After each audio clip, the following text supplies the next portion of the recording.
എന്റെ ഫാമിലിയുടെ കൂടെ തിയേറ്ററിൽ ഇരിക്കുക and I can literally see that I'm not there in the movie. മൊത്തം പടത്തുനിന്ന് എന്റെ ഫേസ് തന്നെ ഇല്ല. അതായിരുന്നു എനിക്ക് കിട്ടിയ ആദ്യത്തെ തലക്കിട്ടൊരു കൊട്ട് കിട്ടത്തില്ലേ, അപ്പൊ നമുക്ക് കുറച്ചുകൂടെ ബോധം വരും. എനിക്ക് ആദ്യത്തെ കിട്ടിയ ഒരു കൊട്ടായിരുന്നു അത്. അപ്പൊ ഐ വാസ് ലൈക്ക് ഓക്കെ.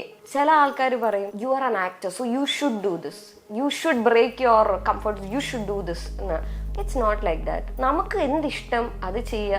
നമുക്ക് ഇഷ്ടമുള്ള രീതി ജീവിക്കാനാണ് നമ്മൾ ഈ ലോകത്ത് ജീവിച്ചു പോകുന്നത് അല്ലേ. ബൈക്ക് ഓടിക്കാൻ അറിയാമോ? ബൈക്ക് എനിക്ക് ഓടിക്കാൻ അറിയത്തില്ലായിരുന്നു. പക്ഷെ ലവ് ഔട്ട് ഫോർ ഡെലിവറിക്ക് ഒരു സീൻ ഉണ്ടായിരുന്നു. അതിന് വേണ്ടിയിട്ട് തലേ ദിവസം ഒറ്റൊരു മണിക്കൂർ കൊണ്ടാണ് ഞാൻ ബൈക്ക് ഓടിക്കാൻ പഠിച്ചത്. പക്ഷെ ഞാൻ ആക്ച്വലി എനിക്ക് അറിയത്തില്ലായിരുന്നു ടേബോല് മമ്മൂക്കയായിരുന്നു, എനിക്കറിയില്ല. ഞാൻ വിചാരിച്ചത് ഒയ്യോ ഞാൻ നമ്മളുടെ ഭവനിൽ മറ്റേ കരിയും തേച്ചിരിക്കുന്നുണ്ടാവും എന്നുള്ള രീതിയിൽ ഞാൻ പേടിച്ചു. അതെന്റെ പൊട്ടത്തരമാണ്, അപ്പോഴത്തെ ഒരു ഇതാണ്. അപ്പോൾ ഞാൻ അങ്ങനെ പേടിച്ചിട്ട് ഞാനിങ്ങനെ അപ്പോൾ അവരെൻ്റെ അടുത്ത് വെയിറ്റ് ചെയ്യാൻ പറഞ്ഞപ്പോൾ ഞാൻ ശരി വെയിറ്റ് ചെയ്യാന്നൊക്കെ പറഞ്ഞാൽ നൈസായിട്ട് ഞാൻ ഓടിക്കളഞ്ഞു.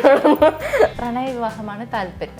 പ്രണയ വിവാഹ താല്പര്യമാണ്, പക്ഷെ കമ്മിറ്റഡ് അല്ല. ഞാൻ സിംഗിൾ ആയിട്ട് ഇങ്ങനെ അങ്ങ് പോകും. അതാണ് എനിക്ക് എത്ര കാലം വരെ അതാ. പക്ഷെ എനിക്ക് നല്ല വിഷമമുണ്ട് കേട്ടോ. ഹായ് ഹലോ, ഇന്ന് എൻ്റെ കൂടെയുള്ള ഗസ്റ്റിനെ കുറിച്ച് പറയുകയാണെങ്കിൽ എനിക്ക് ഒരുപാട് ഇഷ്ടപ്പെട്ട ഒരു ഗസ്റ്റാണ്. അതിൻ്റെ മെയിൻ റീസൺ എന്ന് പറഞ്ഞാൽ ഇദ്ദേഹത്തെ ഞാൻ ആദ്യമായിട്ട് കാണുന്നത് നായികൻ എന്ന് പറഞ്ഞ റിയാലിറ്റി ഷോയിലാണ്. അന്ന് അതിൻ്റെ ഒരു സ്ഥിരം പ്രേക്ഷകയായതുകൊണ്ട് തന്നെ അതിലുള്ള ഓരോ കണ്ടസ്റ്റൻസും എനിക്ക് ഭയങ്കര ക്ലോസ് ടു ഹാർട്ടാണ്. പക്ഷെ അതിൽ എനിക്ക് ഏറ്റവും ഇഷ്ടപ്പെട്ട ഒരു കുഞ്ഞ് ക്യൂട്ട് കുട്ടിയാണ് ഇന്ന് നമ്മുടെ കൂടെ ഉള്ളത്. Let's welcome Amina. ഹായ്. അപ്പൊ ഇന്ന് പക്ഷെ കുഞ്ഞുകുട്ടിയല്ല, കാരണം നമ്മള് വലുതായി മമ്മൂക്കയുടെ കൂടെ പടമൊക്കെ ചെയ്ത് ബ്ലോക്ക് ബസ്റ്റർ ഹിറ്റ് അടിച്ച ആളാണ്. So how do you feel now that recognised as an actress in film industry, Malayalam film industry? I feel good now. എപ്പോഴും എനിക്ക് ആഗ്രഹം ഉണ്ടായിരുന്ന ഒരു കാര്യമാണ്. അപ്പോൾ അത് സാധിക്കാൻ പറ്റുമെന്ന് ഞാൻ വിചാരിച്ചത് തന്നെ അല്ല. അപ്പോൾ അതിന് സാധിക്കുമ്പോൾ അതിൻ്റെ ഒരു സന്തോഷം. ഓക്കെ, നായകനാണ് എനിക്ക് തോന്നുന്നു ഭയങ്കരമായിട്ട് ആ ഒരു എക്സ്പോഷർ കിട്ടിയ ആളുകൾക്കിടയിൽ രജിസ്റ്റർ ആവുന്നത്. പക്ഷെ അതിന് മുൻപും ആമിന ഈ ഒരു ഫിലിം ഇൻഡസ്ട്രിയിലേക്കുള്ള ആ ഒരു സ്ട്രഗിൾസും കാര്യങ്ങളൊക്കെ ഉണ്ട്. ആ ഒരു ടൈം എങ്ങനെ ഉണ്ടായിരുന്നു? ശരിക്കും പറഞ്ഞാൽ നായികനിൽ കയറുന്നതിന് മുന്നേ അത്ര സ്ട്രഗിൾ ഒന്നും ഇല്ലായിരുന്നു. ബിക്കോസ് ഞാൻ ഓഡിഷൻസ് അറ്റൻഡ് ചെയ്തിട്ടുണ്ട്. അപ്പൊ ആ ഓഡിഷൻസ് അറ്റൻഡ് ചെയ്തതിന്റെ സ്ട്രഗിളേ എനിക്ക് ഉണ്ടായിട്ടുള്ളൂ. അത് എനിക്ക് തോന്നുന്നു നായികന് ശേഷം കുറച്ച് ഒരു ഗ്യാപ്പ് വന്നിട്ടുണ്ടായിരുന്നു. ബിക്കോസ് ഞാൻ ഇങ്ങനെ കുറെ പ്രോജക്റ്റ് ചൂസ് ചെയ്യായിട്ട് നിന്നിട്ട് കുറെ പ്രോജക്ട്സ് ഞാൻ വേണ്ടാന്ന് വിചാരിച്ചിട്ടുണ്ട്. ബിക്കോസ് അന്ന് എനിക്ക് അറിയത്തില്ല, പ്രോപ്പറായിട്ട് ചൂസ് ചെയ്യാൻ തന്നെ എനിക്ക് അറിയത്തില്ല. എന്നിട്ട് ഞാൻ കുറച്ച് ചൂസ് ചെയ്യായപ്പോൾ പിന്നെ അതിൻ്റെ കൂടെ കൊറോണ കാര്യങ്ങളൊക്കെ വന്നു. അപ്പോൾ എനിക്ക് തോന്നുന്നു 2018 എൻ്റെ കഴിഞ്ഞതിന് ശേഷമാണ് നമ്മൾ നായകൻ പരിപാടി ഫുൾ കഴിയുന്നത്. അപ്പോൾ 2019 എൻഡിലാണ് ഈ ഇത് വരുന്നത്, കൊറോണയുടെ കാര്യങ്ങൾ വരുന്നത്. അപ്പോൾ മൊത്തത്തിൽ ഇൻഡസ്ട്രി ഡൗൺ ആയി. അപ്പോൾ പിന്നെ നമ്മളൊരു പരിപാടി ചെയ്തിട്ട് നമ്മൾ അടുത്തൊരു ഇതിലേക്ക് പോകാനുള്ളൊരു സ്പേസ് ഇല്ല അവിടെ. അപ്പോൾ ഓപ്പർച്യൂണിറ്റീസ് നമുക്ക് അങ്ങനെ വന്നാലല്ലേ നമുക്ക് അതിനനുസരിച്ച് ചെയ്ത് പോയി എസ്റ്റാബ്ലിഷ് ആവാൻ പറ്റില്ല. അപ്പോൾ എനിക്കൊരു ഗ്യാപ്പ് വന്നു. അപ്പോൾ എനിക്ക് അവിടെയാണ് എനിക്ക് തോന്നിയത് അയ്യോ ഞാനിത് ചെയ്ത് കഴിഞ്ഞ ശേഷം അടുത്തടുത്ത് എനിക്ക് പ്രോജക്റ്റ് ചെയ്യാൻ പറ്റുന്നില്ലല്ലോ. അങ്ങനെയൊക്കെ ഒരു പേടിയും ടെൻഷനും ഒരു ആക്ച്വലി ഒരു സ്ട്രഗിൾ പറയുകയാണെങ്കിൽ ആ ഒരു പീരീഡ് ആയിരിക്കും കുറച്ച് പാടായിരുന്നത്. എനിക്കൊന്ന് 18ാം പടിയാണ് ആമിന ഒരു ക്യാമറയ്ക്ക് മുന്നിൽ, ഫിലിം ക്യാമറയ്ക്ക് മുന്നിൽ നിൽക്കുന്നത് അല്ലേ? അതെ. പക്ഷെ അത് ഔട്ട് വന്ന സമയത്ത് ആമിനയ്ക്ക് അത് ഭയങ്കര ഒരു ഫീൽ ആയിരുന്നില്ലേ? കാരണം എനിക്കൊന്നും ഞാനും ആ സിനിമ കണ്ട സമയത്ത് നമുക്ക് പെട്ടെന്ന് ആ ഒരു ക്യാരക്ടർ റെക്കഗ്നൈസ് ചെയ്യാൻ പറ്റുന്നില്ല. പിന്നെ എന്ന് പറഞ്ഞാല് ഫോട്ടോസിലാണ് കുറെ കണ്ടിട്ടുള്ളത്. അപ്പൊ ഈശ്വര ഞാൻ സിനിമയിൽ അപ്പൊ എനിക്ക് മിസ്സായതാണോ എന്നുള്ളൊരു തോട്ട് വന്നിട്ടുണ്ടായിരുന്നു. അപ്പൊ ഒരു കട്ടിങ് അങ്ങനെ നടക്കുമ്പോൾ പ്രത്യേകിച്ച് ഒരു സ്റ്റാർട്ടർ എന്നുള്ള രീതിയിൽ ഭയങ്കരമായിട്ട് എഫക്ട് ചെയ്തിരുന്നില്ലേ? പിന്നെ ഒരുപാട്. ബിക്കോസ് 18ാം പടി is like almost one of the auditions that I attended ഈ ഒരു ടൈമിൽ, നായകന് മുന്നേ. അപ്പൊ ആ ഒരു സമയത്ത് സെലക്ട് ആയപ്പോൾ ഞാൻ ഭയങ്കര എക്സൈറ്റഡ് ആയി. ലൈക്ക് ഓക്കെ നല്ലതാണ്, അങ്ങനെയൊക്കെ ഒരു ഭയങ്കര എക്സൈറ്റ്മെന്റ് ഉണ്ടായിരുന്നു. പക്ഷെ അൺഫോർച്ചുനേറ്റ്ലി ഇതില് വേറെ ഒരുപാട് ആക്ടേഴ്സ് ഉണ്ടായിരുന്നു. അല്ല അത് നല്ലത് തന്നെയാണ് ഫോർച്യുനേറ്റ്ലി. പക്ഷെ അൺഫോർച്ചുനേറ്റ്ലി വാട്ട് ഹാപ്പൻഡ് ഇസ് ഇവരുടെ പടത്തിന്റെ ലെങ്ത് ഒരുപാട് കൂടിയോണ്ടായിരിക്കും എനിക്കറിയത്തില്ല, കുറെ ക്യാരക്ടേഴ്സിന് കട്ട് ഓഫ് ചെയ്യേണ്ട ഒരു അവസ്ഥയിലേക്ക് പോയി. അപ്പൊ എന്റെ എന്ന് പറയുമ്പോ ഇപ്പൊ ക്യാരക്ടർ എന്ന് പറഞ്ഞില്ലേ, അങ്ങനെ ഒരു ഞാൻ ഇല്ല പടത്തിൽ, ഫുൾ പടത്തിൽ ഇല്ല. ഞാൻ ഫോട്ടോയിലാണ്, എനിക്ക് തോന്നുന്നു സ്കൂളിലെ ആ ഒരു ഫോട്ടോസിലാണ് ഞാൻ കണ്ടത്. അതെ. അപ്പൊ പോസ്റ്റേഴ്സ് ഒക്കെ നമ്മളെ കൊണ്ട് ഷെയർ ചെയ്യിച്ചു. എനിക്ക് തോന്നുന്നു അത് കുറച്ച് നേരത്തെ ഇൻഫോം ചെയ്തിരുന്നെങ്കിലും കുഴപ്പമില്ല. കുഴപ്പമില്ലായിരുന്നു. ഇത് ഒരു പ്രൊമോഷൻ സമയത്ത് ഭയങ്കര പ്രൊമോഷൻ നമ്മളെ കൊണ്ട് ചെയ്യിപ്പിച്ചു. അത് മാത്രമല്ല നായിക കുറച്ച് ഭയങ്കര പീക്കിൽ നിൽക്കുന്ന ഒരു സമയമാണ്. അപ്പൊ പീക്കിൽ നിൽക്കുന്ന സമയത്ത് എല്ലാവരും അടുത്ത പ്രൊജക്ട് എന്താ ഇങ്ങനെ ചോദിക്കുന്ന സമയമാണ്. അപ്പൊ അന്ന് ഞാൻ ഭയങ്കര കോൺഫിഡന്റ് 18 പടി വരുന്നുണ്ട് എന്നൊക്കെയുള്ള രീതിയിൽ എല്ലായിടത്തും പോസ്റ്റർ അതൊക്കെ നമ്മൾക്ക് ഷെയർ ചെയ്യണം നമ്മുടെ ഗ്രൂപ്പിൽ നിന്നും പറഞ്ഞിട്ടുണ്ടായിരുന്നു. സോ നമ്മൾ എക്സ്ട്രാ പ്രൊമോട്ട് ചെയ്യുമല്ലോ, ഭയങ്കര എക്സ്ട്രാ പ്രൊമോട്ട് ചെയ്ത് ലൈവൊക്കെ പോയി ഭയങ്കര ഓവറാക്കിയിട്ട് ഇല്ല, ആ ക്യാരക്ടർ ഇല്ല പടത്തില്. ഞാൻ എൻ്റെ ഫാമിലിയുടെ കൂടെ തിയേറ്ററിൽ ഇരിക്കുക and I can literally see that I'm not there in the movie. മൊത്തം പടത്തിൽ നിന്ന് എൻ്റെ ഫേസ് തന്നെ ഇല്ല. ഞാൻ ഭയങ്കര അപ്സെറ്റായി. പിന്നെ എനിക്കത് മനസ്സിലായി. ഓക്കെ, അതായിരുന്നു എനിക്ക് കിട്ടിയ ആദ്യത്തെ മറ്റേ തലക്കിട്ടൊരു കൊട്ട് കിട്ടത്തില്ലേ, അപ്പൊ അത് നമുക്ക് കുറച്ചുകൂടെ ബോധം വരും. എനിക്ക് ആദ്യത്തെ കിട്ടിയ ഒരു കൊട്ടായിരുന്നു അത്. അപ്പൊ ഐ വാസ് ലൈക്ക് ഓക്കെ, ഇങ്ങനെയല്ല ഞാൻ വിചാരിക്കണ ഒരു ഫാന്റസി സാധനം അല്ല ഇത്. There is some reality to this. So അത് ആക്സെപ്റ്റ് ചെയ്യാനുള്ള കരുത്തും ഇതിൽ വേണം എന്നുള്ള ഒരു മൈൻഡ് സെറ്റിലേക്ക് ഞാൻ മാറി. ഓക്കെ, അപ്പം 18 പടി കഴിഞ്ഞ് പിന്നെ ഒരു ക്യാരക്ടർ വൈസ് ഒരു നെയിം ഒക്കെ കിട്ടുന്നത് 5ാം പാതിരയിലാണ്. അതെ അതെ, അപ്പൊ വിക്കിയും അറിയാം. പക്ഷെ ആ ക്യാരക്ടർ എന്ന് പറയുന്നത് എനിക്കൊന്നും അമിനായിട്ട് ഒരു കണക്ഷൻ ഇല്ല. കാരണം ഫുൾ നമ്മൾ കാണുമ്പോൾ ഓക്കെ പക്ക നമ്മൾ കൊച്ചിയിലുള്ള കുട്ടികളെ പറ്റി പറയലോ, അത് ജാവടിച്ച് നടക്കുന്നത് അങ്ങനെ ഒരു ക്യാരക്ടർ ഒന്നും ഈശ്വര അതിന്റെ ഒരു മാനറിസം എനിക്ക് പിടിക്കാൻ പറ്റുമോ? എന്തായിരുന്നു ആ സമയത്തുള്ള ഒരു തോട്ട്? ആ സമയത്ത് ഞാൻ വിചാരിച്ചത് ഇത് എന്തായാലും എന്നെ കൊണ്ട് പറ്റില്ല എന്നാണ്.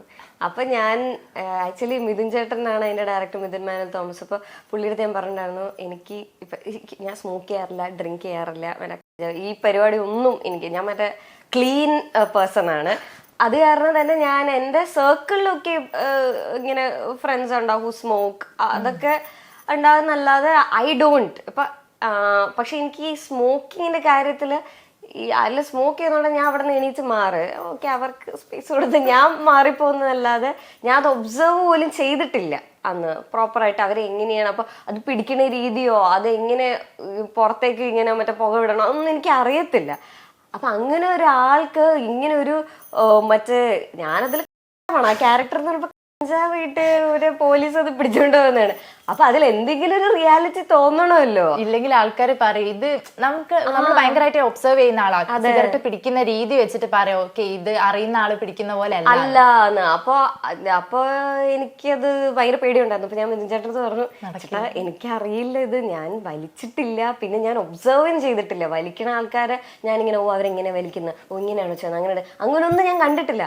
അപ്പൊ അത് കാരണം എനിക്ക് അറിഞ്ഞുകൂടാ. അപ്പൊ ഞാൻ പറഞ്ഞു എനിക്ക് തോന്നുന്നില്ല എനിക്കിത് പറ്റുന്നത്, എനിക്ക് അറിയില്ല എന്ന് പറഞ്ഞു. അപ്പൊ പുള്ളി പറഞ്ഞു ആ പാർട്ട് സ്കിപ്പ് ചെയ്തിട്ട് ഈ ഡയലോഗ് പോർഷനും കാര്യങ്ങളും നമുക്ക് ഓഡിഷൻ ചെയ്തിട്ട് അത് ഓക്കെ ആണെന്നുണ്ടെങ്കിൽ വലിക്കുന്ന കാര്യമില്ല, അത് നാളെ രാവിലെ ഷൂട്ടിന്റെ സമയത്ത് 2 വലിക്കുമ്പോൾ ശരിയാന്ന്. അപ്പൊ ഞാൻ ഞെട്ടി, ഓക്കെ ശരി. എന്നിട്ട് അത് കഴിഞ്ഞതിന് ശേഷം നമ്മള് ഓഡിഷൻ ചെയ്തപ്പോഴത്തേക്ക് അവർക്ക് ആ മറ്റേ ഡയലോഗ് പോർഷനൊക്കെ ഭയങ്കര ഓക്കെ ആയിരുന്നു. അപ്പൊ അവരിങ്ങനെ പറഞ്ഞു ഓക്കെ സെറ്റാണ്, വേറെ കുഴപ്പമൊന്നുമില്ല, കോൺഫിഡൻ്റ് ആയിട്ട് അങ്ങ് ചെയ്തോളാൻ പറഞ്ഞു. അപ്പൊ ഞാനിങ്ങനെ ഓക്കെ ശരി എന്ന് പറഞ്ഞിട്ട് പിന്നെ ഷൂട്ട് ചെയ്യണ സമയത്ത് ഇവര് ഇങ്ങനെ തന്നു ഒരു ഇങ്ങനെ ഗേൾസിന് വലിക്കുന്ന ഇങ്ങനെ തിന്നായിട്ടുള്ള സിഗരറ്റ് കണ്ടിട്ടുണ്ട്. അപ്പൊ അത് എനിക്ക് തന്നു. അപ്പൊ എനിക്കിത് പിടിക്കാൻ പോലും അറിയത്തില്ല. അപ്പൊ അവിടുത്തെ അസോസിയേറ്റ് ചേട്ടന്മാരൊക്കെ ഉണ്ട്, അവരൊക്കെയാണ് അവർക്ക് ഭയങ്കര എക്സൈറ്റ്മെന്റ്, ഇങ്ങനെ എനിക്ക് അറിയില്ലല്ലോ ഇത് പഠിപ്പിച്ചു തരാൻ.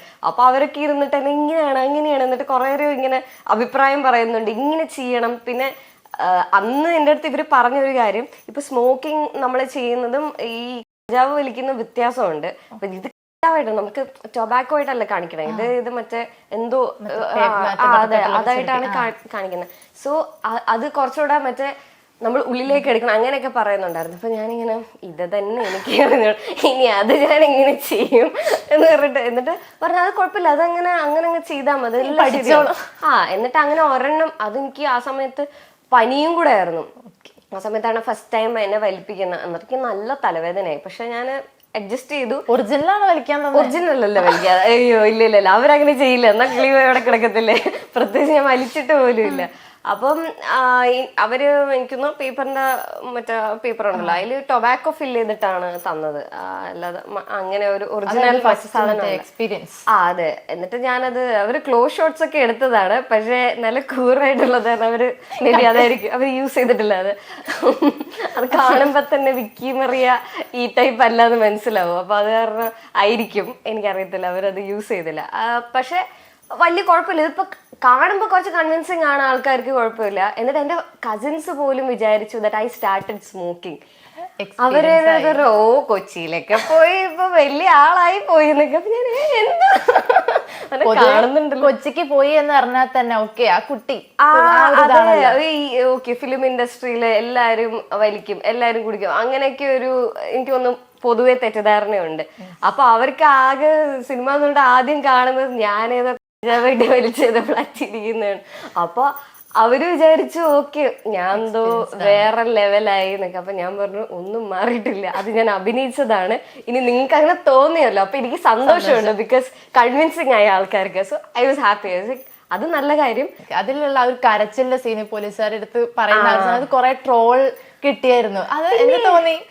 എനിക്ക് നല്ലതാ തോന്നിയത്, ബിക്കോസ് ഭയങ്കര മോശമായിട്ടല്ലായിരുന്നു അവര് ട്രോൾ ചെയ്തത്, നല്ലതായിട്ട് തന്നെയാണ് അവര് ട്രോൾ ചെയ്തത്, ഓരോ കോണ്ടെക്സ്റ്റ് വെച്ചിട്ട്.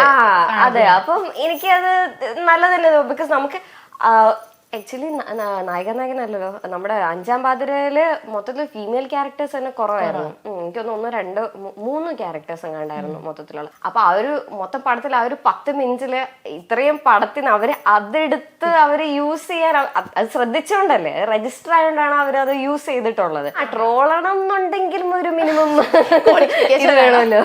ഇപ്പൊ നായകന് ശേഷം ഭയങ്കര എക്സ്പോഷർ കിട്ടിയല്ലോ, അത് കണ്ടിട്ട് സിനിമകളിലേക്ക് വിളിച്ചിട്ടുണ്ടായിരുന്നു. നായകനെ ഒരുപാട് സിനിമയിലേക്ക് വിളിച്ചിട്ടുണ്ടായിരുന്നു. പക്ഷെ എന്താ പ്രശ്നം എന്ന് പറയുമ്പോ എന്നെ നേരിട്ട് കാണുന്ന പോലെ അല്ല സ്ക്രീനില്. നേരിട്ട് ഞാൻ കുറച്ചും കൂടെ ചെറുതാണ്, പക്ഷെ സ്ക്രീനിൽ എന്നെ ഭയങ്കര വലിപ്പം തോന്നിക്കും, കുറച്ചുകൂടെ വലിയ ആളാന്ന് തോന്നിക്കും. അപ്പോ ചില ആൾക്കാർ അവര് വിചാരിച്ചത് എന്തോ ഞാൻ ഭയങ്കര വലിയ ആളെ, ഒരു മറ്റേ 6 feet ടോൾ ലേഡി എന്തോ ആണെന്ന് വിചാരിച്ചിട്ടുണ്ടാവും അവര്, എനിക്ക് അറിയത്തില്ല. അങ്ങനെ അവര് ഇത് ചെയ്തിട്ടുള്ള ആൾക്കാരുണ്ട്, എന്നെ വിളിച്ചിട്ടുള്ള ആൾക്കാര്. അപ്പം ഞാൻ അവരെ പോയി മീറ്റ് ചെയ്തപ്പോ അവര് അയ്യോ ചെറുതല്ലേ എന്ന് പറഞ്ഞിട്ട് എന്നിങ്ങനെ നോക്കിയിട്ടു. അപ്പൊ ഞാനിങ്ങനെ അല്ല എന്താ വിചാരിച്ചു നിങ്ങള്, ഞാനിങ്ങനെ എന്തോ വലിയ ആളാണെന്ന് വിചാരിച്ചോ എന്നുള്ള രീതിയിൽ ഞാൻ കൺഫ്യൂസ്ഡ് ആയി.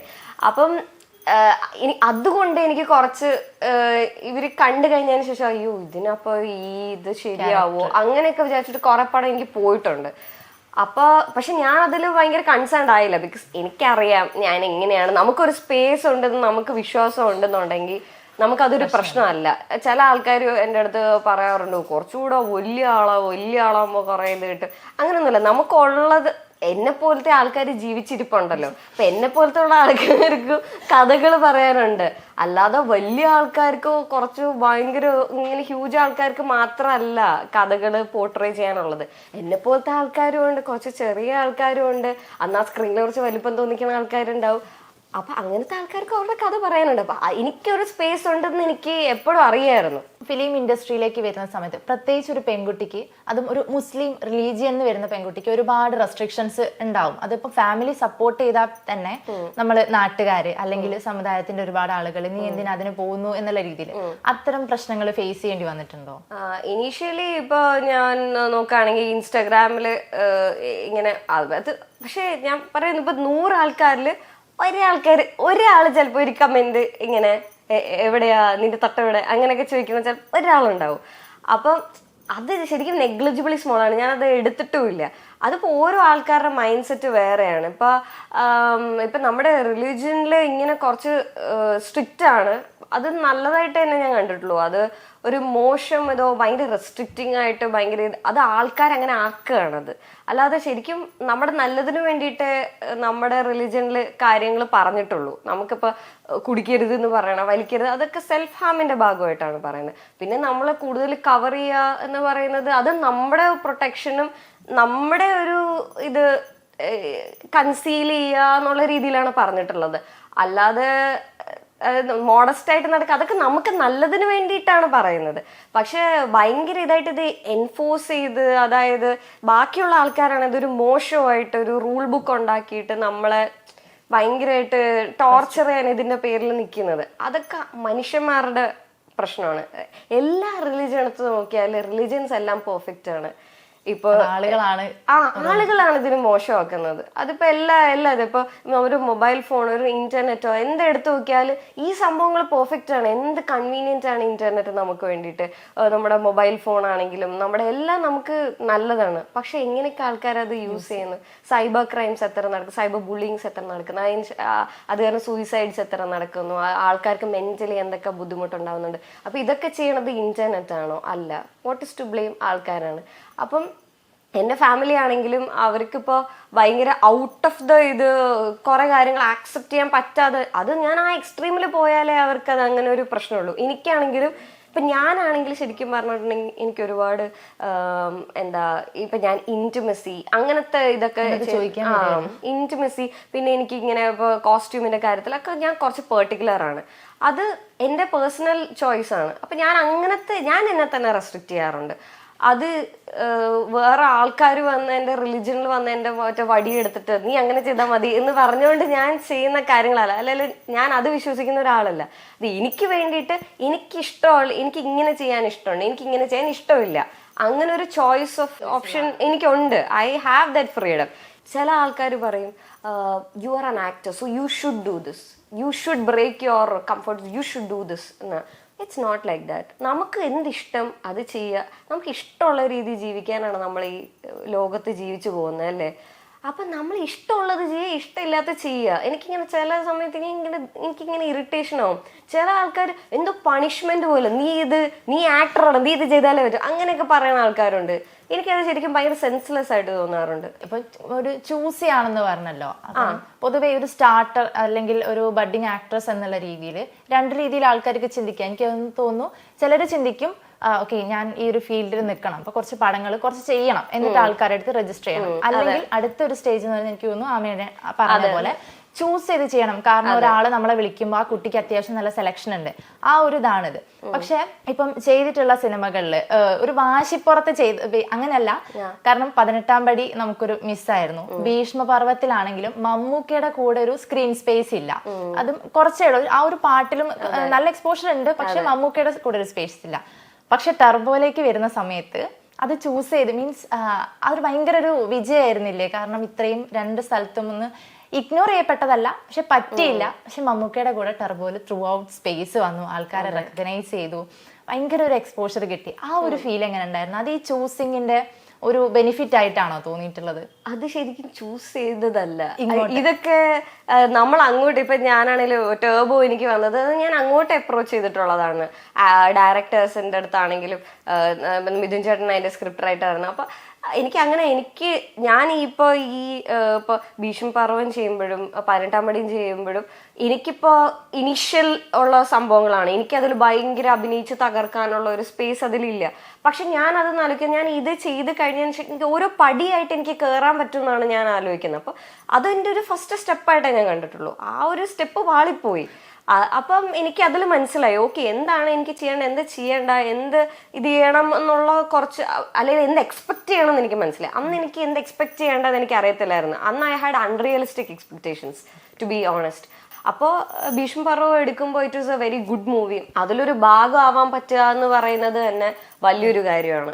ആൻഡ് അത് ഇപ്പോഴും നമ്മുടെ അതിലെ പാട്ടുകൾ കേൾക്കുമ്പോഴത്തേക്ക് ഇറ്റ് ഇസ് എ ഡിഫറെൻറ്റ് ഇത്. പിന്നെ അത് മാത്രമല്ല, അതിൽ നിന്ന് എനിക്ക് ഒരുപാട് കോണ്ടാക്ട്സ് കിട്ടി, ഒരുപാട് ആക്ടേഴ്സ് ഉണ്ടായില്ല. അപ്പോൾ ഒരുപാട് പേരായിട്ട് ഇൻട്രാക്ട് ചെയ്ത് അവരുടെ കാര്യങ്ങൾ പഠിക്കാനോ അങ്ങനെ അതൊരു ഫെയിലിയറായിട്ട് ഞാൻ കണ്ടിട്ടില്ല. Because it is my next step. അതിൽ നിന്ന് എൻ്റെ നെക്സ്റ്റ് സ്റ്റെപ്പ് ഇത് ഞാൻ വളർന്നുകൊണ്ടിരിക്കുകയാണ് എന്ന് തന്നെയാണ് ഞാൻ അതിന് വിശ്വസിക്കുന്നത്. അതുകൊണ്ട് ആദ്യത്തെ 2 സ്റ്റെപ്പ് പാളിപ്പോയി ഇപ്പൊ അങ്ങനെ ഞാൻ വിചാരിക്കുന്നില്ല. ആദ്യത്തെ ഒരു വാശി, കാരണം 2 സിനിമയിലും മമ്മൂക്കായിട്ടൊരു സ്പേസ് ഇല്ലായിരുന്നു. അതെ അതെ, മൂന്നാമത്തേൽ അത് കിട്ടി, അതും ചില്ലറ സ്പേസ് അല്ല, ഒരു ത്രൂ ഔട്ട് സ്പേസ്. അതെ, പക്ഷെ ഞാൻ ആക്ച്വലി എനിക്ക് അറിയത്തില്ലായിരുന്നു ടർബോയില് മമ്മൂക്കയായിരുന്നു, എനിക്കറിയില്ല. ഭയങ്കര സന്തോഷം. അപ്പൊ അത് അൺഎക്സ്പെക്ടഡ് ആയിട്ടായിരുന്നു. ബിക്കോസ് ഞാൻ വൈശാഖ് സാറത്തായിരുന്നു ഞാൻ മെസ്സേജ് അയച്ചിട്ടുണ്ടായിരുന്നു, സംസാരിച്ചിട്ടുണ്ടായിരുന്നു. അതിനുശേഷം മിഥുൻ ചേട്ടൻ ഓക്കെ ആ റോളിന് നല്ലതായിരിക്കും, ബിക്കോസ് പുള്ളിക്കാരി 5-ാം പാതിരയിൽ ചെയ്തിട്ടുണ്ട്, നല്ല രീതിയിലാണ് ചെയ്തത് എന്നൊക്കെ ഉള്ള രീതിയിൽ ഹൈപ്പപ്പ് ചെയ്തപ്പോൾ കുറച്ചുകൂടെ എനിക്കത് സെറ്റായി. അത് കഴിഞ്ഞതിന് ശേഷമാണ് ഇവർ ഇങ്ങനെ ഒരു ക്യാരക്ടറാണ്, മമ്മൂക്കയുടെ കൂടെയാണ്, മമ്മൂക്കയാണ് ഇതിൽ ചെയ്യുന്നത്. അപ്പോൾ പിന്നെ എനിക്കൊന്നും പറയണം. അപ്പം അപ്രതീക്ഷിതമായി വന്നതാണ്. ഞാൻ മമ്മൂക്കയുടെ കൂടെ എനിക്ക് സ്പേസ് വേണമെന്ന് പറഞ്ഞിട്ട് ഞാൻ ഇതിലേക്ക് ചെന്നതല്ല. ശരിക്കും അത് ജസ്റ്റ് അലൈൻ ലൈക്ക് ദാറ്റ്. എൻ്റെ മനസ്സിലാഗ്രഹം ഉണ്ടായിരുന്നു. ഓഫ് കോഴ്സ് ഞാൻ ഭീഷ്മം ചെയ്യുമ്പോഴാണെങ്കിലും 18 പേടി ചെയ്യുമ്പോഴാണെങ്കിലും എനിക്ക് മനസ്സിൽ ആഗ്രഹം, നമുക്ക് എല്ലാവർക്കും തോന്നാമല്ലോ, ആഗ്രഹം ഉണ്ടായിരുന്നു. പക്ഷെ അത് എനിക്ക് ദൈവമായിട്ട് കൊണ്ടുവന്നതാണ് ടർബോ. അത് എന്താ വിഷമിക്കണ്ട, അതേ നീ മൊത്തം എടുത്തോ എന്ന് പറഞ്ഞ് തന്ന പോലെയായിരുന്നു. അപ്പോൾ എനിക്ക് സന്തോഷമായി. ഇനി അങ്ങോട്ടാണെങ്കിലും എനിക്ക് തോന്നുന്നു നമ്മൾ പ്രാർത്ഥിക്കുക, നമ്മൾ ആഗ്രഹിക്കുക, നമുക്ക് ചെയ്യാൻ പറ്റുന്ന മാക്സിമം നമുക്ക് ചെയ്യുക, അത്രേ ഞാൻ വിചാരിക്കുന്നുള്ളൂ. അപ്പോൾ സ്റ്റെപ്പ് ബൈ സ്റ്റെപ്പ് മുകളിൽ കയറിയാൽ മതി. എനിക്ക് ആദ്യം തന്നെ മറ്റേ ഓവർനൈറ്റ് ഫെയിം ആവണമെന്നൊന്നും എനിക്ക് പണ്ടേ എനിക്ക് അങ്ങനെ ആയിരുന്നു. എനിക്ക് അങ്ങനെ വലിയ ഇതൊന്നുമില്ല. ഓക്കെ. ഇപ്പം ടർബോയിലാണെങ്കിലും ഒരുപാട് സീനിയർ ആക്ടേഴ്സിന്റെ കൂടെ ചെയ്തിട്ടുണ്ട്. അപ്പൊ നമ്മൾ പറയും ഓരോ സീനിയർ ആക്ടറും ഓരോ സ്കൂളാണ് അല്ലെ, ഓരോ പുതിയ സിനിമ. അതുപോലെ ഇപ്പം ബിന്ദു പണിക്കർ മാമിന്റെ അടുത്തുനിന്നാലും മമ്മൂക്കയുടെ അടുത്തുനിന്നാലും കിട്ടിയ ഒരു സ്കൂളിംഗ് എങ്ങനെയുണ്ടായിരുന്നു? അത് ഭയങ്കര എക്സ്പീരിയൻസ് തന്നെയല്ലേ. ബിക്കോസ് നമ്മളൊരു സ്കൂളിൽ പോയി പഠിക്കുന്ന പോലെയല്ല, ഇതൊരു നമ്മൾ ഡയറക്റ്റ്ലി അവരെ കണ്ട് ഓരോ കാര്യങ്ങൾ ഒബ്സർവ് ചെയ്യുന്നതെന്ന് പറയുമ്പോൾ ഇറ്റ്സ് വെരി എഫക്റ്റീവ്. ബാക്കി സിനിമ ശരിക്കും പറഞ്ഞാൽ ഇതിലെ ഡയറക്ടേഴ്സ് ആണെങ്കിൽ പറയുന്നത് that the practical side is to learn the practical side. അതാണ് കുറച്ചുകൂടെ നല്ലത്. നമ്മൾ പോയി തിയറി പഠിക്കണതിനേക്കാളും പ്രാക്ടിക്കലി നമ്മളൊരു സിനിമ ചെയ്ത് പഠിക്കുമ്പോഴാണ് അത് ഭയങ്കര എഫക്റ്റീവ് ആവുന്നതെന്ന് പറയും. അതെനിക്കിതിൽ ഭയങ്കര ട്രൂ ആയിട്ട് തോന്നി. ബിക്കോസ് നമ്മളുടെ ചെറിയ ഇപ്പം ഇവർക്ക് വർഷങ്ങളുടെ എക്സ്പീരിയൻസ് ആണുള്ളത്. അപ്പം അതിൽ അവർ ഓട്ടോമാറ്റിക്കലി ചെയ്തു വരുന്ന കുറച്ച് കാര്യങ്ങളുണ്ടാവും. അതൊക്കെ നമുക്ക് പിക്ക് ചെയ്ത് നമ്മളത് പഠിക്കണമെങ്കിൽ അവരെ പോലെ അത്രയും സിനിമകൾ നമ്മൾ ചെയ്താൽ അതിൽ നിന്ന് ഒരു കാര്യമെങ്കിലും ചിലപ്പോൾ നമുക്ക് പഠിക്കാൻ അല്ലെങ്കിൽ സ്വന്തമായിട്ട് അത് തോന്നി ചെയ്യാൻ പറ്റുള്ളൂ. അപ്പൊ ഇത് നമുക്ക് ശരിക്കും പറഞ്ഞാൽ ഇവരുടെ കൂടെ ഇത്രയൊരു ടൈമിൽ വർക്ക് ചെയ്യുമ്പോൾ അവരത്രയും വർഷം ചെയ്തു വരുന്ന കാര്യങ്ങളിൽ നിന്ന് നമുക്ക് പിക്ക് ചെയ്യാൻ പറ്റും. നമുക്ക് എന്നിട്ട് നമുക്ക് ശരി അവരത് ചെയ്യുന്ന എന്ത് കറക്റ്റാ, നമുക്ക് പൊതുവെ വുഡൻ തിങ്ക് ഓക്കെ ഇങ്ങനെ ചെയ്യുമ്പോൾ ഇങ്ങനെ ചെയ്യാം എന്നുള്ള ഒരു കാര്യം നമ്മൾ ചിലപ്പോൾ ഓട്ടോമാറ്റിക്കലി ചിന്തിക്കില്ലായിരിക്കും. അത് നമ്മളൊരു 4-5 പടം കഴിയുമ്പോഴായിരിക്കും നമുക്ക് ഒരു സിറ്റുവേഷൻ വരും നമ്മൾ വിചാരിക്കുന്നത് ഇതല്ലേ കുറച്ചുകൂടെ എളുപ്പം, ഇങ്ങനെയാണ് നമ്മൾ ചെയ്യേണ്ടത് എന്ന് നമുക്ക് അപ്പോഴായിരിക്കും കത്തുന്നത്. ഇത് പക്ഷെ നമ്മളൊരു കുറച്ചു നേരം ഇവരോട് സ്പെൻഡ് ചെയ്ത് ഇവര് വാച്ച് ചെയ്ത് നമുക്കത് കിട്ടും. നല്ല ടർബോയിൽ തന്നെ നിരഞ്ജനയായിട്ടുള്ള ഞാൻ നോക്കുന്ന സമയത്ത് രണ്ടാളും ഇന്റർവ്യൂസ് ഉണ്ട്. അപ്പൊ നിങ്ങൾക്ക് രണ്ടുപേരും ഈ ഫിലിം ഫീൽഡിലേക്ക് ഫസ്റ്റ് ഇറങ്ങുന്ന സമയത്ത് ഒരു കോമൺ എക്സ്പീരിയൻസ് ഉണ്ടായിട്ടുണ്ട്. അത് ശ്രദ്ധിച്ചിട്ട് മേക്കപ്പിന്റെ പേരില് കാരണം ലോഹത്തിന്റെ സമയത്ത് എനിക്ക് തോന്നുന്നു ഫസ്റ്റ് നമ്മളെപ്പോഴും സിനിമയിലേക്ക് വരുന്നവരും ഭയങ്കര ഗ്ലാമർ ആ ഒരു മേക്കപ്പ് ആ ഇതായിരിക്കും പൊതുവെ എല്ലാവരും പ്രതീക്ഷിക്കുക. പക്ഷെ നിരഞ്ജനയ്ക്കും സെയിം ഓപ്പോസിറ്റ് സിറ്റുവേഷൻ ആയിരുന്നു. ആമിനിക്കും അങ്ങനെ ഒരു പ്രശ്നം ഉണ്ടായിട്ടുണ്ട്, എന്നിട്ട് ഓടിപ്പോയി എന്നൊക്കെ പറഞ്ഞു. അതെന്തായിരുന്നു? അത് ഞാൻ ശരിക്കും ഞാൻ കായംകുളം കൊച്ചുണ്ണിയുടെ ഓഡിഷന് പോയതായിരുന്നു. അപ്പൊ അവരെൻ്റെ അടുത്ത് ഇങ്ങനെ പറഞ്ഞു ഇങ്ങനെ കുറച്ച് സ്കിൻ ഡാർക്കൻ ചെയ്യേണ്ടി വരും, അങ്ങനെ പിന്നെ ഇത് മെയിൻറ്റെയിൻ ചെയ്യണം എന്നൊക്കെ പറഞ്ഞായിരുന്നു. അപ്പം അന്ന് ഞാൻ കോളേജിൽ പഠിക്കുന്നേ ഉള്ളൂ, എനിക്ക് അത്രയും വിവരവും ബോധമൊന്നുമില്ല. അപ്പം ഞാൻ ആലോചിച്ച എന്താണെന്നറിയാം, ഇപ്പം നമ്മളുടെ ചേച്ചിയൊക്കെ ആണെങ്കിൽ പുള്ളിക്കാരി ശരിക്കും ഞാൻ എന്ത് ഭംഗിയാണ്. അപ്പൊ അന്ന് ഞാൻ അതൊക്കെ ഞാൻ കണ്ടിട്ടുള്ളൂ. അപ്പൊ ഞാൻ പുള്ളിക്കാരിയുടെ ഇന്റർവ്യൂ കാണുമ്പോഴാണ് ഞാൻ അറിയുന്നത്, അയ്യോ ഇത്ര സുന്ദരിയായിട്ടുള്ള ചേച്ചിനെയാണോ അങ്ങനെ ആക്കി വെച്ചിരുന്നത്. അപ്പൊ ഞാൻ അന്ന് അങ്ങനെ വിചാരിച്ചിട്ടുണ്ട്. അപ്പൊ ഞാൻ കുഞ്ഞായിരിക്കുമ്പോഴാണ് നമ്മളൊക്കെ ഇറങ്ങുന്നത്, ഒരുപാട് കുഞ്ഞായിരിക്കുമ്പോ ഞാൻ വിചാരിച്ചത് അയ്യോ ഞാൻ മറ്റേ നമ്മളുടെ ഭവന മറ്റേ കരിന്തേച്ചിരിക്കുന്നുണ്ടോ എന്നുള്ള രീതിയിൽ ഞാൻ പേടിച്ചു. അതെന്റെ പൊട്ടത്തരമാണ്, അപ്പോഴത്തെ ഒരു ഇതാണ്. അപ്പൊ ഞാൻ അങ്ങനെ പേടിച്ചിട്ട് ഞാനിങ്ങനെ അപ്പൊ അവരെൻ്റെ അടുത്ത് വെയിറ്റ് ചെയ്യാൻ പറഞ്ഞപ്പോൾ ഞാൻ ശരി വെയിറ്റ് ചെയ്യാന്നൊക്കെ പറഞ്ഞാൽ നൈസായിട്ട് ഞാൻ ഓടിക്കളഞ്ഞു. അവർക്ക് എനിക്ക് പേടിയായിരുന്നു. മറ്റേ ബസന്തിയൊക്കെ ഉണ്ടല്ലോ, ഒരുപാട് എക്സാമ്പിൾസ് മുന്നിലുണ്ട്. പറക്കുന്ന കളികളിൽ കുളിച്ച് കഴിയുമ്പോഴത്തേക്കും മറ്റേ സുന്ദരിയാന്ന്, അതിനു മുന്നേ മറ്റേ കരിയൊക്കെ വരുത്തിച്ച് എനിക്ക് അങ്ങനെയൊക്കെ പേടിയായി പോയി. മണ്ടത്തരമായിരുന്നു. പക്ഷെ പോട്ടെ, mistakes we learn from mistakes. അതുകൊണ്ട് തന്നെ ഞാൻ എന്നോട് തന്നെ ക്ഷമിച്ചിരിക്കുന്നു. ഓക്കെ. ഇപ്പം വർക്ക് ചെയ്യുന്ന ഫീൽഡ് എന്ന് പറയുന്ന ഒരുപാട് പ്രശ്നങ്ങളുള്ള ഫീൽഡാണ്. ഇപ്പം നമ്മൾ ന്യൂസുകൾ നോക്കിയാലും ചർച്ചകൾ അത് തന്നെയാണ് പോയിക്കൊണ്ടിരിക്കുന്നത്. ഹേമ കമ്മിറ്റി റിപ്പോർട്ട് വന്ന സമയത്ത് പ്രത്യേകിച്ച് ഈ ഒരു ഫീൽഡിൽ നിൽക്കുമ്പോൾ ഇത്തരം ഒരു റിപ്പോർട്ടും കൂടെ വന്ന് എന്താണ് ഇപ്പോഴുള്ളൊരു മാനസികാവസ്ഥ ഇതൊക്കെ കേൾക്കുമ്പോൾ? ഇത് കേൾക്കുമ്പോൾ എനിക്ക് ശരിക്കും സങ്കടമുണ്ട്. ബിക്കോസ് ഞാൻ അറിഞ്ഞിട്ടില്ലായിരുന്നു ഇത് ഇത്രത്തോളം പ്രശ്നങ്ങൾ ഇതില് ആൾക്കാർ അനുഭവിച്ചിട്ടുണ്ടെന്നുള്ളത് എനിക്കറിയില്ലായിരുന്നു. അപ്പൊ അതെനിക്ക് കേട്ടപ്പോൾ എനിക്ക് ശരിക്കും സങ്കടമായി. അതും കുറച്ചത് മുന്നത്തെ റിപ്പോർട്ടാണ്, ഇപ്പോഴത്തെ അല്ല.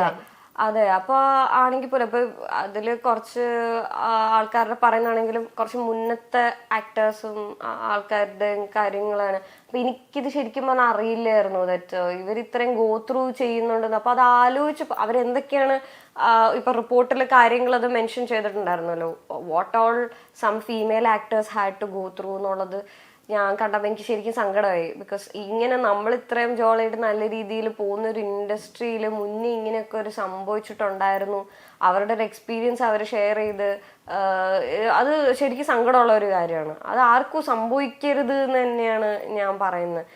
ബിക്കോസ് അത് മോശമാണ്, ഒരിക്കലും സംഭവിക്കാൻ പാടില്ല. പിന്നെ ഇത്രയൊരു ഗവൺമെന്റ് ഇങ്ങനെ ഒരു ഇനിഷ്യേറ്റീവ് എടുത്ത് തന്നെ എനിക്ക് തോന്നുന്ന ഒരു വലിയ കാര്യമാണ്. ബിക്കോസ് വേറെ ഇൻഡസ്ട്രീസിലൊന്നും അവരിങ്ങനൊരു സംഭവം ചെയ്തിട്ടില്ല, ഇങ്ങനെ ഒരു റിപ്പോർട്ട് അവർക്ക് എടുക്കാനും പറ്റിയിട്ടില്ല, അങ്ങനെ പുറത്ത് കൊണ്ടുവരാനും പറ്റിയിട്ടില്ല. അപ്പോൾ this is a big victory for Malayalam film industry. എനിക്ക് പറയാനുള്ളത് ഇപ്പം എനിക്ക് തോന്നുന്നു ഞാൻ വന്നു കഴിഞ്ഞതിന് ശേഷം ഇത്തരം കാര്യങ്ങളുടെ ഒരു ഇത് മൊത്തത്തിൽ കുറഞ്ഞിട്ടുണ്ട്. Because we have me too, we have WCC.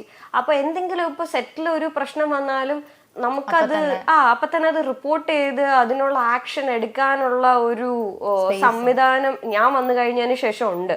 പക്ഷെ ഇതിന് മുന്നേ അതൊന്നും ഇല്ലായിരുന്നു. അപ്പൊ ഒരുപാട് ആക്ടേഴ്സിന് അങ്ങനെ മോശമായിട്ടുള്ള എക്സ്പീരിയൻസ് അങ്ങനെയൊക്കെ ഗോ ത്രൂ ചെയ്യേണ്ടി വന്നിട്ടുണ്ട്. ഇനി ഒരിക്കലും അത് ഉണ്ടാവരുത്. അപ്പൊ എന്താണെങ്കിലും ഇതിങ്ങനെ റിപ്പോർട്ട് വന്നത് നന്നായി, നല്ലതാ. അപ്പൊ ഇപ്പം ഈ ഒരു റിപ്പോർട്ട് വന്നതിന് പിന്നാലെ അമ്മ സംഘടനയിൽ നിന്ന് മീഡിയാസ് ആണെങ്കിലും ആൾക്കാരാണെങ്കിലും ഒരു റിപ്ലൈ പ്രതീക്ഷിച്ചിരുന്നു. പക്ഷെ ഒരു പ്രോഗ്രാം കാരണം അവരത് നീട്ടിവെച്ചു.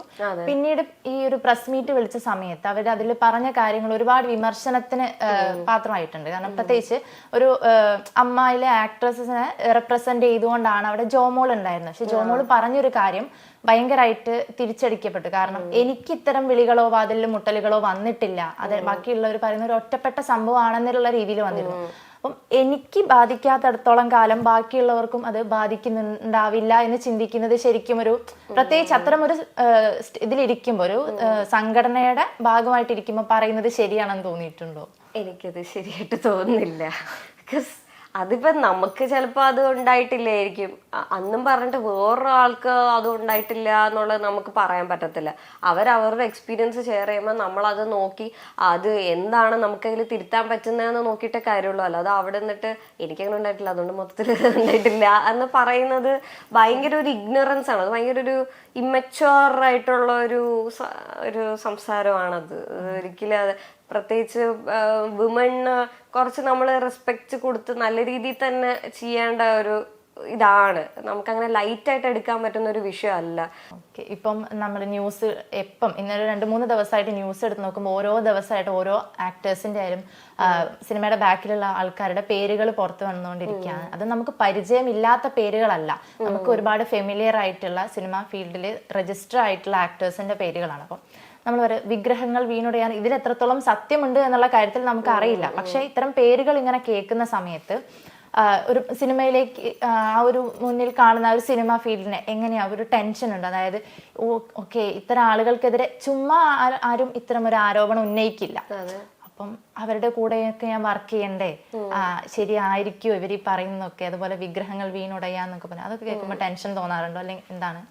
ഇല്ല, ഇപ്പൊ നമുക്ക് ഇപ്പൊ ഞാൻ പറഞ്ഞ പോലെ മുന്നേ ഞാൻ പറഞ്ഞു മൊബൈലിന്റെ ഇന്റർനെറ്റിന്റെ കാര്യം പറഞ്ഞു. ഇപ്പൊ ഇന്റർനെറ്റിൽ ഒരുപാട് സ്കാംസും കാര്യങ്ങളും ഒക്കെ നടക്കുന്നുണ്ട്, നമ്മുടെ ഇൻഫർമേഷൻ ലീക്ക് ആവുന്നുണ്ട്, പല പ്രശ്നങ്ങളും ഉണ്ടാവുന്നുണ്ട് എന്ന് പറഞ്ഞിട്ട് ആരൊക്കെയാണ് ഇന്റർനെറ്റ് മാറ്റി വെച്ചിട്ടിരിക്കുന്ന ആൾക്കാർ? ഇല്ല, അത് ബിക്കോസ് നമുക്ക് അതിൽ ചെയ്യാനുള്ള കാര്യങ്ങളുണ്ട്. നമ്മുടെ എല്ലാ ഡേറ്റയും നമ്മുടെ പല കാര്യങ്ങളും നമ്മുടെ വർക്ക് അതിൽ ഉള്ളതുകൊണ്ടല്ലേ. ഇപ്പം ചില ആൾക്കാർ IT കമ്പനീസിലായിരിക്കും വർക്ക് ചെയ്യുന്നത്, അപ്പോൾ അവർ പഠിച്ചിട്ടുള്ളത് ആ ഫീൽഡായിരിക്കും.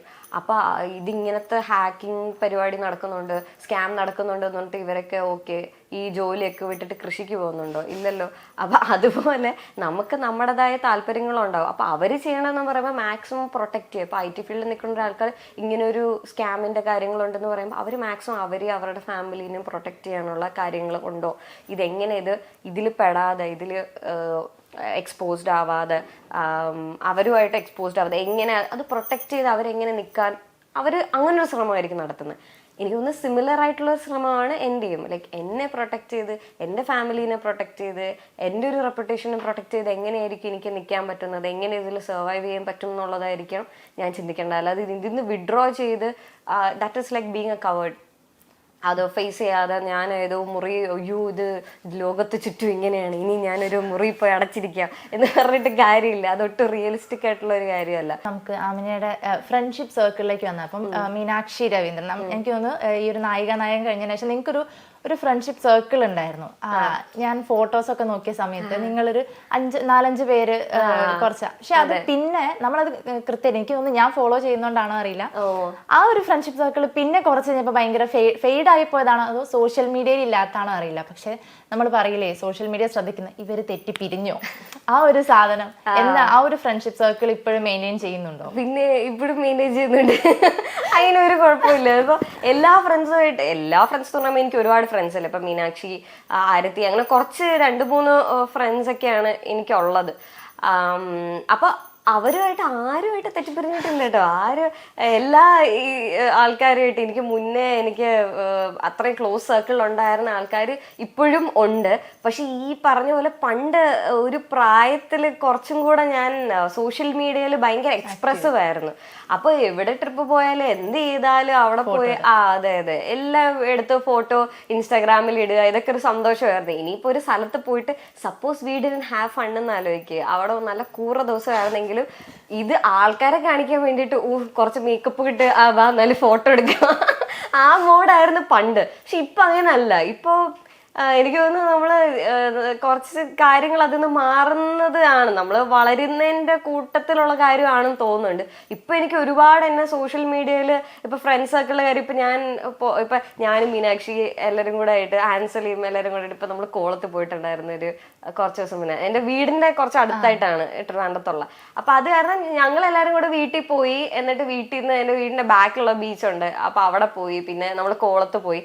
അപ്പൊ ഇതൊക്കെ നമ്മൾ പോയിട്ടുണ്ടായിരുന്നു. നമ്മൾ കുറെ ഫോട്ടോസ് എടുത്തു, നല്ല we had A nice time. പക്ഷെ ഇതൊന്നും സോഷ്യൽ മീഡിയയിലില്ല, ഇതൊന്നും സ്റ്റോറി ഇടുന്നില്ല, ഒന്നുമില്ല. അത് മീനാക്ഷി ആണെങ്കിലും ഇട്ടിട്ടില്ല, ഞാനാണെങ്കിലും ഇട്ടിട്ടില്ല. I think we have gone to a more private life. ഞാൻ ഒരു ഗെയിം സെഗ്മെന്റ് അല്ല, ജസ്റ്റ് ഒരു true or false. Okay. Social media കമന്റുകൾ വായിക്കുന്ന ആളാണ് ഞാൻ. കമന്റ് വായിച്ച് കരഞ്ഞിട്ടുണ്ട്.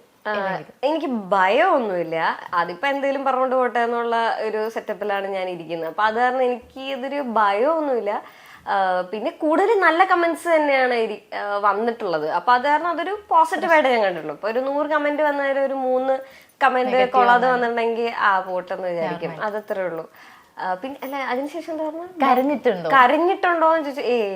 എനിക്ക് തോന്നുന്നു നായികനിലായിരുന്നപ്പോ കരഞ്ഞിട്ടില്ല. പക്ഷെ എനിക്ക് സങ്കടം തോന്നിയിട്ടുള്ളൊരു കമന്റ് ഉണ്ട്. എന്ന് പറയുമ്പോൾ നമ്മുടെ ഫോർ ദ പീപ്പിൾ എന്ന് പറഞ്ഞിട്ടൊരു റൗണ്ട് ഉണ്ട്. അപ്പൊ അതിലൊരു 4 പേരുണ്ടാവും. ഞാൻ എയർ ഹോസ്റ്റസിന്റെ ചെയ്ത്. അപ്പൊ ഞാൻ അതിൽ കയറി. അപ്പൊ എന്റെ കൂടെ ഉണ്ടായിരുന്നത് ശംഭു, പിന്നെ തേജസ് ഒക്കെ ആയിരുന്നു. അവര് ഭയങ്കര ടോളാ. നോർമലി അല്ലാത്തതിനേക്കാളും ഭയങ്കര ടോളാണ്. അപ്പൊ അവരുടെ കൂട്ടത്തില് ഞാൻ ഹീൽസ് ഒന്നും ഇടാതെ ഫ്ലാറ്റ്സ് ഒക്കെ ഇട്ടിട്ട് നല്ല കോൺഫിഡന്റ് ആയിട്ട് നടക്കുക. അപ്പൊ ഇവരുടെ കൂട്ടത്തിൽ ഞാൻ നിന്നപ്പോ മൊത്തത്തിൽ ഇങ്ങനെ ആയിപ്പോയി. അപ്പൊ അത് ആരും എനിക്കിങ്ങനെ ഇട്ടിട്ടുണ്ടായിരുന്നു. ആ സമയത്താണല്ലോ, അപ്പൊ നമ്മൾ തുടങ്ങുന്നേ ഉള്ളൂ, നമ്മൾ ഭയങ്കര കോൺഷ്യസ് ആയിട്ടിരിക്കുന്ന സമയം. അപ്പൊ അന്ന് ആരും ഇങ്ങനെ കമന്റ് ചെയ്തിട്ടുണ്ടായിരുന്നു, ഈ ചെറുതിനൊക്കെ ആരും ഇതിലെടുത്തെന്നൊക്കെ. അപ്പൊ ഒന്ന് കണ്ടിട്ട് അയ്യോ എന്താ ഇങ്ങനെ പറയുന്നത് കേട്ട് കരഞ്ഞിട്ടില്ല. പക്ഷെ എനിക്ക് ഭയങ്കര സങ്കടം തോന്നിയിട്ടുണ്ട്. പൂച്ചകളെ എനിക്ക് ഒട്ടും ഇഷ്ടമല്ല. ട്രൂ ആണോ ഫോൾസ് ആണോ? ഫോൾസ്. ഓ, ഇതൊരു ട്രൂ ഓർ ഫോൾസ് ആണല്ലേ? ഓ സോറി, ഞാൻ ഫോൾസ്. അതെ, ഞാൻ കണ്ടു ഒരുപാട് പൂച്ചപ്രേമി ആണെന്ന് തോന്നുന്നു. കാരണം ഇത്രയും ഫോട്ടോസ് ഉണ്ട് പൂച്ചകളായിട്ട്, ചെറുപ്പം മുതലേ പൂച്ചകളായിട്ടുള്ള സഹവാസം. ഞാൻ സ്കൂളിലായിരുന്നപ്പോ തൊട്ട് എനിക്കിങ്ങനെ വഴി പോണ പൂച്ചകളൊക്കെ ഞാൻ എടുത്തോണ്ട് വീട്ടിൽ വരും. എന്നിട്ട് അവരെ നോക്കുന്നത്, ശുശ്രൂഷിക്കുന്നത്, ഞാൻ ഒരു അമ്മേനെ പോലെ അവരെ കെയർ ചെയ്യുന്നത്, ഇതൊക്കെ എൻ്റെ ഒരു ഇതായിരുന്നു, പണ്ടേ ഉള്ളതാ.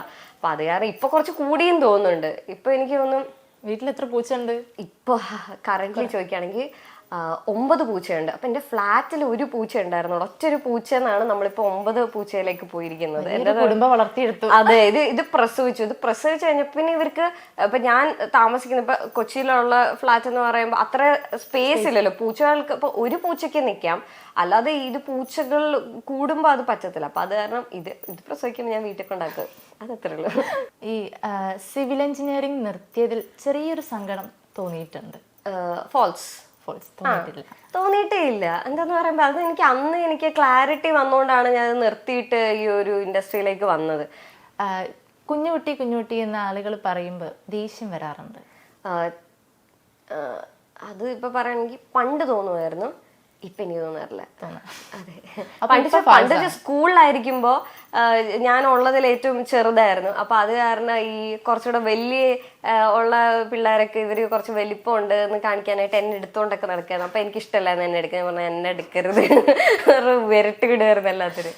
അപ്പൊ അങ്ങനെ ഉണ്ട്. അല്ലാതെ ഇപ്പൊ ഫോൾസ്. കല്യാണമൊന്നും ആയില്ലേ എന്ന ചോദ്യം നേരിട്ടിട്ടുണ്ട്. ആ, ട്രൂ. എത്ര വയസ്സായി? ആക്ച്വലി എനിക്കൊരു 25 വയസ്സായി എന്നൊക്കെയാണ് ഞാൻ പറയുന്നത്. അതെ, എത്ര വർഷം മുന്നേ അതെ കണ്ടാ പറയില്ല, അത് ഒരു ഭാഗ്യാണല്ലോ. അതെ, ഞാനിപ്പോഴും മറ്റേ 18 വയസ്സിന്റെ ക്യാരക്ടറാണ് ചെയ്തോണ്ടിരിക്കുന്നത്. അല്ല, ഇപ്പം ടർബോയിൽ 21 ഇയർ ഓൾഡ് ക്യാരക്ടറാണ് ഞാൻ ചെയ്തത്. അപ്പം എന്താ പറയാ, സ്ക്രീൻ ഏജ് അങ്ങനെയാണ് എൻ്റെ. ഇപ്പം നേരിട്ടിപ്പോ ആൾക്കാർക്ക് അറിയാം, ഓക്കെ ഒരു 24 അടുപ്പിച്ചുണ്ടെന്നുള്ള, അല്ല 25 അടുപ്പിച്ച് ഉണ്ടെന്ന് അറിയുന്നത് കാരണം ആൾക്കാര് ചോദിക്കാറുണ്ട്. ഇപ്പൊ എന്റെ ഫാമിലിയിൽ എല്ലാവർക്കും അറിയാലോ. ഓക്കെ, എന്റെ കസിൻസ് എല്ലാവരും കല്യാണം കഴിച്ചു, എന്റെ സെയിം ഏജ് ഉള്ളവർ കല്യാണം കഴിച്ച് കുട്ടികളൊക്കെ ആയി ഇങ്ങനെ ഇരിക്കുകയാണ്. അപ്പൊ അത് കാരണം 21 എന്റെ ഫാമിലിയിലുള്ള ആൾക്കാരൊക്കെ കല്യാണം കഴിക്കും. അപ്പൊ ഇത്രയും പ്രായം പോയിട്ടുള്ളത് ഞാൻ മാത്രമാണ്. ഇത്ര ഏജ് ആയിട്ട് അപ്പൊ ഫാമിലി ഫംഗ്ഷൻസിനൊക്കെ പോകുമ്പോ എനിക്ക് ഒരു ചെക്കനെ നോക്കണോ അല്ലേ, ടൈം ആയെന്നൊക്കെ. അപ്പൊ ഞാൻ പറയും, ഞാൻ വലിയ കുഴപ്പമില്ലാതെ പോകണം. ഇനി ശരിക്കും പറയണമെങ്കിൽ എനിക്ക് ആഗ്രഹം ഇല്ലാന്നൊന്നും അല്ല കേട്ടോ. കല്യാണമൊക്കെ കഴിക്കാൻ എനിക്ക് ഇഷ്ടമാണ്, എനിക്ക് ആഗ്രഹമൊക്കെ ഉണ്ട്. പക്ഷെ എനിക്ക് തോന്നുന്നു അതിന് ഒത്ത ആൾക്കാരല്ല നമുക്ക് കിട്ടിയിട്ടുണ്ട് എന്നുണ്ടെങ്കിൽ അത് പ്രശ്നമാവും. പ്രത്യേകിച്ച് എനിക്ക് തോന്നുന്നു കുറച്ചും ഞാൻ കുറെ സ്പെസിഫിക്കേഷൻസ് ഞാൻ ഇങ്ങനെ വിചാരിക്കുന്നുണ്ട്. അങ്ങനെയൊക്കെ ഒരാളെ കിട്ടണം എന്നുണ്ടെങ്കിൽ ഇനി ദൈവമായിട്ട് തന്നെ ഇങ്ങനെ അവരിങ്ങനെ ഉണ്ടാക്കി, ഇത് ആമിനിക്ക് വേണ്ടിയിട്ടെന്നുണ്ടെങ്കിൽ ഇങ്ങനെ ഉണ്ടാക്കി ഓരോ മുടിയും അതിന് വേണ്ടി സൃഷ്ടിച്ച് ഇറക്കണം. അത് എനിക്ക് തോന്നുന്നില്ല, ഇതുവരെ ഉണ്ടായിട്ടുണ്ടെന്ന് തോന്നുന്നില്ല. അപ്പൊ അടുത്ത 2 ചോദ്യങ്ങൾക്ക് ഉത്തരം ഉണ്ടെന്ന് എനിക്ക് തോന്നുന്നില്ല. ഞാൻ കമ്മിറ്റഡ് ആണ്, പ്രണയ വിവാഹമാണ് താല്പര്യം. പ്രണയ വിവാഹ താല്പര്യമാണ്, പക്ഷെ കമ്മിറ്റഡ് അല്ല. എന്ത് ചെയ്യാനാ, ഞാൻ പറഞ്ഞില്ല, ഇങ്ങനെ കുറെ സ്പെസിഫിക്കേഷൻ വെക്കുമ്പോ ഇതിൽ ആരും ഫിറ്റിനാവൂല. അപ്പൊ അത് കാരണം ഞാൻ സിംഗിൾ ആയിട്ട് ഇങ്ങനെ പോവും. അതാണ് എനിക്ക് എത്ര കാലം വരെ. അതാ, പക്ഷെ എനിക്ക് നല്ല വിഷമമുണ്ട് കേട്ടോ. വിഷമമുണ്ട്, പക്ഷെ എന്ത് ചെയ്യാൻ പറ്റും. ഇനാസെൻസ്. അതെ, ബൈക്കിലിരുന്നുള്ള ഫോട്ടോസ് കുറെ കണ്ടിട്ടുണ്ട്. ബൈക്ക് ഓടിക്കാൻ അറിയാമോ? ബൈക്ക് എനിക്ക് ഓടിക്കാൻ അറിയത്തില്ലായിരുന്നു. പക്ഷെ ലവ് ഔട്ട് ഫോർ ഡെലിവറിക്ക് ഒരു സീൻ ഉണ്ടായിരുന്നു. അതിന് വേണ്ടിയിട്ട് തലേ ദിവസം ഒരു മണിക്കൂർ കൊണ്ടാണ് ഞാൻ ബൈക്ക് ഓടിക്കാൻ പഠിച്ചത്. 1 മണിക്കൂർ. അത് കഴിഞ്ഞ ശേഷം ഷൂട്ടിന് വേണ്ടിയിട്ട് ഞാൻ ഇതേപോലെ റോഡിലൊക്കെ ബൈക്ക് ഓടിച്ചു. അതാണ് എൻ്റെ ബൈക്ക് ഓടിക്കൽ എക്സ്പീരിയൻസ്. ഞാൻ ഒരിക്കലും വിചാരിച്ചില്ല എന്നെ കൊണ്ട് ഓടിക്കാൻ പറ്റുന്നു. പക്ഷെ അത് ഇവിടെ കൂടെ ഉള്ള ടീം ഉണ്ടായിരുന്നല്ലോ, love out for delivery team. അപ്പൊ അവര് ഭയങ്കര സപ്പോർട്ടീവ് ആയിരുന്നു. അപ്പൊ അവര് ബാക്കിൽ, എനിക്ക് ഓൾറെഡി മറ്റേ സ്കൂട്ടർ ബാലൻസും കാര്യങ്ങൾ എനിക്ക് അറിയാം. പക്ഷെ ആകെ എനിക്ക് ലിവർ, നമ്മൾ ഈ ഗിയർ ചേഞ്ച് ചെയ്യുന്നില്ലേ, അപ്പൊ അത് മാത്രമാണ് എനിക്ക് കുറച്ച് പ്രശ്നം ഉണ്ടായിരുന്നത്. അപ്പൊ അവരെനിക്ക് പറഞ്ഞു തന്നു ഇങ്ങനെയാണ്. അപ്പൊ അതിൽ ഞാനൊരു ഏതായിരുന്നു ഞാൻ ഓടിച്ച ഒരു സ്പ്ലെൻഡറോ അങ്ങനെ എന്തോ. സ്പ്ലെൻഡർ അല്ല, എനിക്കും അറിയത്തില്ല, എനിക്ക് വണ്ടീനെ കുറിച്ച് വലിയൊരു ഇതില്ല. അതിൻ്റെ ഒരു ബേസിക് ബൈക്കായിരുന്നു ഞാൻ ഓടിച്ചത്. അപ്പൊ അതിന്റെ കാര്യങ്ങൾ എനിക്ക് പഠിപ്പിച്ചു തന്നു. ഇങ്ങനെ ഫ്രണ്ടിലേക്ക് ബാക്കിലേക്ക് ഗിയർ ഡൗൺ ചെയ്യുന്ന, ഗിയർ അപ്പ് ചെയ്യുന്നത്. അപ്പൊ അത് 1 മണിക്കൂർ കൊണ്ട് പഠിച്ചു, ഓടിച്ചു. അടുത്ത ദിവസം തൊട്ട് ഞാൻ ഓടിക്കാൻ തുടങ്ങി. ആദ്യം സീൻ ചെയ്തതിന് ശേഷം പിന്നെ റോഡിലൊക്കെ ഓടിച്ചപ്പോൾ കുറച്ചും കൂടെ ഒന്ന് തെളിഞ്ഞു, മൊത്തത്തില് സെറ്റായി. അപ്പൊ ആ സമയത്ത് എടുത്താണ് ഈ ബൈക്കിലുള്ളത്. അല്ലാതെ ഞാൻ സ്ഥിരമായിട്ട് ബൈക്ക് ഓടിച്ചുള്ളതില്ല. അല്ലല്ല. അപ്പം ഇനി അപ്കമിങ് പ്രോജക്ട്സ് ഏതൊക്കെയാണ്? ഇറങ്ങാനിരിക്കുന്നുണ്ട്, മറ്റു ഭാഷകളിലൊക്കെ ഉണ്ട്, അതൊക്കെ ഏതൊക്കെയാ? അതുണ്ട്. ഇപ്പൊ ടർക്കിഷ് തർക്കം ഇറങ്ങാനുണ്ട്.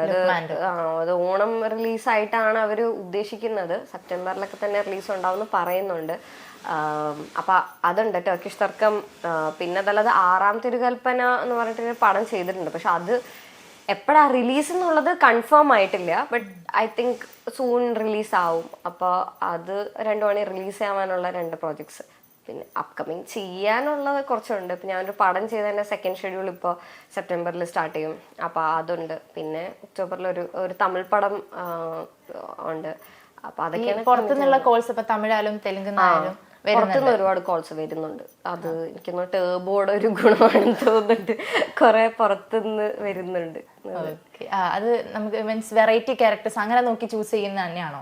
ആ വെറൈറ്റി എന്ന് പറയാൻ ഇനീഷ്യലി നമുക്ക് അത്രയും നമുക്ക് ചൂസ് ചെയ്യാൻ പറ്റത്തില്ല ശരിക്കും പറഞ്ഞിട്ടുണ്ടെങ്കിൽ. അങ്ങനെ വെറൈറ്റി ആയിട്ടൊന്നും എനിക്ക് ഒരുപാടൊന്നും ഫീൽ ചെയ്തിട്ടില്ല. ടർബോ കണ്ടിട്ട് വിളിക്കും ഏകദേശം ആ ഒരു സ്പേസ് ഒരു സ്പേസ് കൂടുതൽ ത്രില്ലേഴ്സ് ഒക്കെയാണ് വരുന്നത്. ആൻഡ് ഐ തിങ്ക് ത്രില്ലേഴ്സ് കുറച്ച് സേഫ് ആണ്. ത്രില്ലേഴ്സ് നല്ലതാണ്, ആൾക്കാർക്ക് കാണാൻ ഇഷ്ടമാണ്. ക്യൂരിയോസിറ്റി. എനിക്കാണെങ്കിലും ത്രില്ലേഴ്സ് ഒക്കെ എന്ത് സംഭവിച്ചു, അത് സസ്പെൻസ് നല്ലതല്ലേ, പരിപാടി നല്ല സേഫ് ആണ്. അപ്പൊ അത് കാരണം ഞാൻ ത്രില്ലേഴ്സ് അപ്പൊ ഞാൻ എടുത്ത തമിഴ് പടം ത്രില്ലറാണ്. അപ്പൊ അങ്ങനെയൊക്കെ. ഓക്കെ, അപ്പൊ നമുക്ക് എന്തായാലും ഇപ്പം ഇറങ്ങാൻ പോണത് ടർക്കിഷ് തേക്കാണ്. അപ്പൊ വീണ്ടും കാണാം. Thank you. കാണാം എന്തായാലും.